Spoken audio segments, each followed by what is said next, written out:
Welcome to Science News. This is Dr. Gregory Fink. I am chair of the Council for High Blood Pressure Research of the American Heart Association.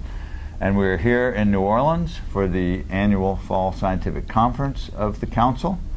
And we're going to be talking today with Dr. Murry Esler, who is this year's winner of the very prestigious, the most prestigious hypertension award in the world, we believe, and that is the Excellence Award in Hypertension Research of the Council for High Blood Pressure Research of the Heart Association.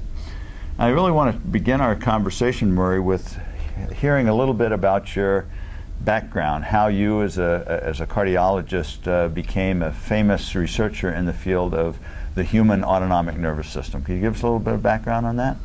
That was a very nice introduction, Greg. Anyway, thank you. After 2 years of clinical work, I did a neuroscience PhD in Canberra, in Australia. I was not aware of that. And then I went on to do my cardiology training. And then I've spent 40 years trying to make use of my PhD in clinical medicine and clinical research, and it turns out that the sympathetic nervous system, which was the field I worked on, has a lot of impact in cardiovascular medicine. Well, a lot of impact that your work has revealed, I will say, to be fair. So tell me, I've read a bit in the past, Murry, about how you came to be studying something that you're now quite rightfully famous for, which is the study of regional sympathetic activity in humans, which is very, very difficult to do. And I know your work started in Michigan, so could you tell me a little bit about how your work in Michigan, which is of course a state near and dear to my heart, how your work there sort of set the stage for your further career development? I went to Michigan as a young clinical postdoc and worked on the sympathetic nervous system with the methods of the day, which were fairly primitive. Worked with Dr. Steve O'Julius, one of the pioneers in the field. And I had the idea of developing better methods, which was to measure rates of release of noradrenaline, particularly from individual organs like the heart and the kidney. And when I looked into it, it was going to be very hard to do that in Michigan. And in fact, I had to spend 2 years working as a nuclear physician to be able to do that, otherwise I wouldn't have permission. So I took the soft option and went back to Melbourne, where the standards were not quite so tough. So it was really a human use approval that sort of prevented you from being able to do in humans the kind of work you were planning. It was. I was going to have to work full-time for 2 years as a nuclear medicine physician to develop the skills, and the skills actually were not all that demanding. I didn't need to know how to do thyroid scans. I just needed to study noradrenaline release from sympathetic nerves. So I went back to Australia and set that up. I see. So you have had a number of collaborators over the years, and I've always been curious. Murry, of course, I followed your work for my whole career. I'm wondering if in the early days anyway, if you did these patient studies yourself, or was it collaborators?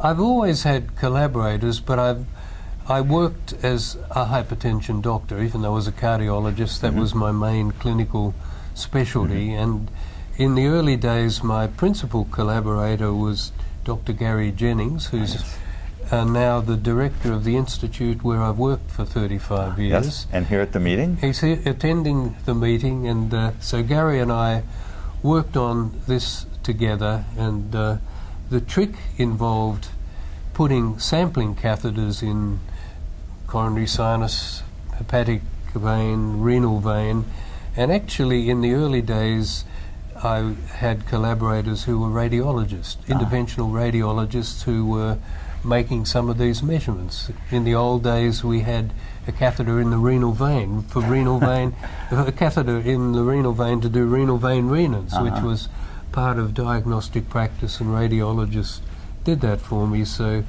often the research study was piggyback on a diagnostic study that made the ethics of it more acceptable in the early days. I see. But you're continuing to do, and can continue to do, these kinds of studies today, correct? With the, of course, the proper human use approval and so forth. That's right. We continue to do this sort of work, and The sympathetic nervous system is very protean, and it has relevance in clearly in heart failure. So we've done heart failure studies. It's got relevance in metabolic syndrome. So we've done work with hepatic vein sampling, and right up into the present, we're still doing this. Even brain neurotransmitter work with internal jugular vein sampling. That's extraordinarily fascinating work, and I know some of the findings you've made have been very, I mean, I don't know if controversial is the right word, but they've given us very different ideas about how many of the drugs that are used to treat depression and so forth might be working, correct? That's right. My wife of 42 years is a psychiatrist, so our pillow talk is about brain transmitters, and we have done... I'm sure she'll be delighted to hear you say that. And it sounds boring, doesn't it? But no. We've done the studies on, for example, selective serotonin uptake blockers, which turned out to do not what we thought. They actually decrease serotonin release in the brain, and what we find in depressive illness and panic disorder and what the drugs do were totally unexpected. It's not cardiovascular medicine, but interesting nevertheless. I was definitely struck by those findings. I remember that was very much different than what was expected, and you know, again, technical capabilities often answer questions that are, sure, you know, that need to be answered and can't be answered in any other way. Well, you know, I wanted to move to the area that you're working in that has generated so much excitement in the United States and worldwide, and in the hypertension community and the heart failure community. And that, of course, is the catheter-based renal nerve ablation, which you've played an extremely large part in, I know, in developing, you know, the early studies and pushing them forward, designing follow-up studies. Could you give us a little bit of, I know there's a big ongoing study now, but I'm wondering if you could just kind of update us on where things are with that very, very exciting new technique for the treatment of hypertension. I'd be happy to do that, Greg. I've worked in this field for 40 years, and you could say that was either being in a rut or being focused. Let's call it focused. But yes, I'd call it focused, because the focus initially helped in the development of a new treatment, which was catheter-based renal denervation for severe drug-resistant hypertension. And this is a common problem. Maybe 8 or 10% of all hypertensives we cannot get to target on a full hand of drugs, and this technique was based on clinical observations that the renal sympathetic outflow is activated in severe hypertension, based on animal studies that renal denervation surgically is beneficial in animal models of hypertension. Greg, you yourself, of course, know that well, being a participant in the field. Yes, for sure. And it was based on the fact that the kidney sympathetic nerves go to the kidney in the wall of the artery or just outside. So it made a catheter-based approach rather than a surgical-based approach feasible. Yeah. So there's been, of course, a tremendous outpouring of publications on this technique, many by people who you and I don't recognize as experts in the field of sympathetic nervous system and hypertension. And there is a lot of work being done in patients around the world, not so much in the U.S. and Japan, I believe, but most other countries, a lot of patients.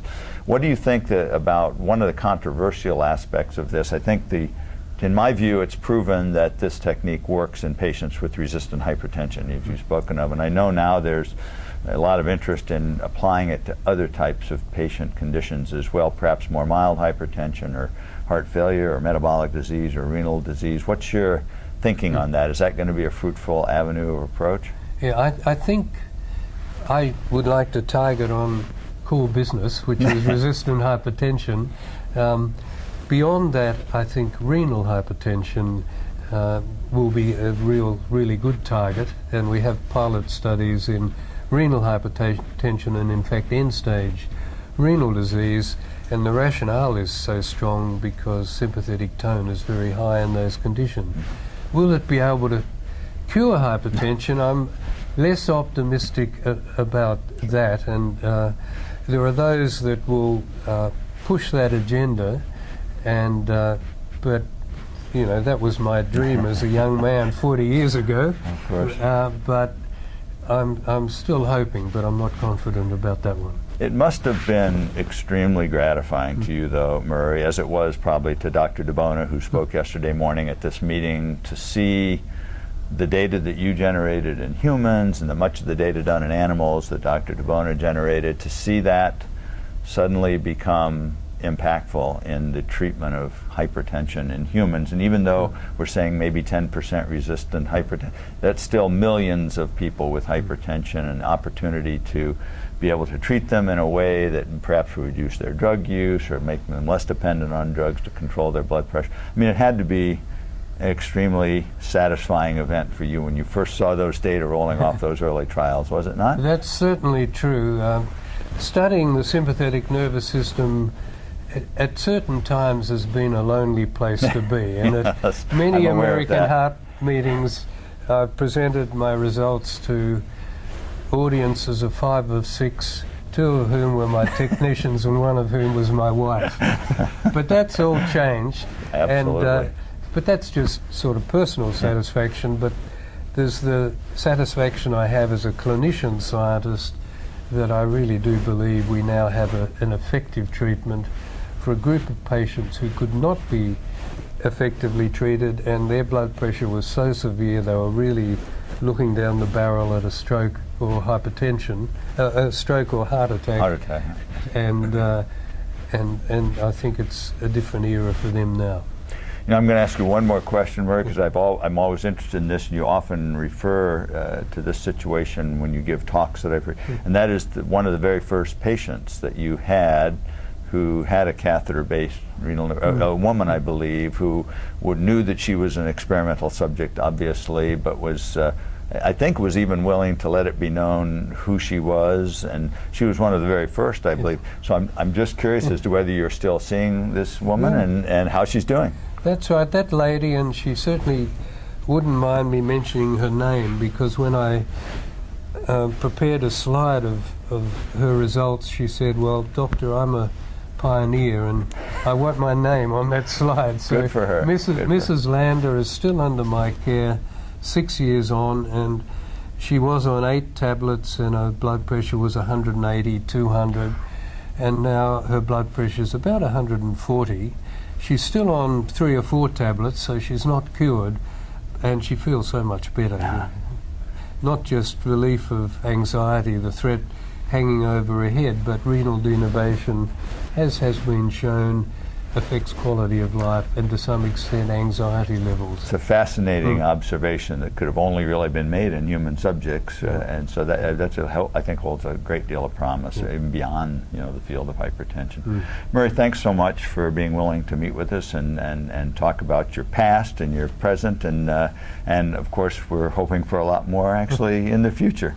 And I'd really encourage everyone that if you're interested in this kind of research and the kind of science that's available at this meeting and the kind of clinical importance that our basic science brings at this meeting to the field of hypertension and cardiovascular disease, please plan next year on attending our council meeting. It's going to be in San Francisco in September. Should be a great meeting. Please come. Thanks again, Murry. My pleasure. Thank you, Greg.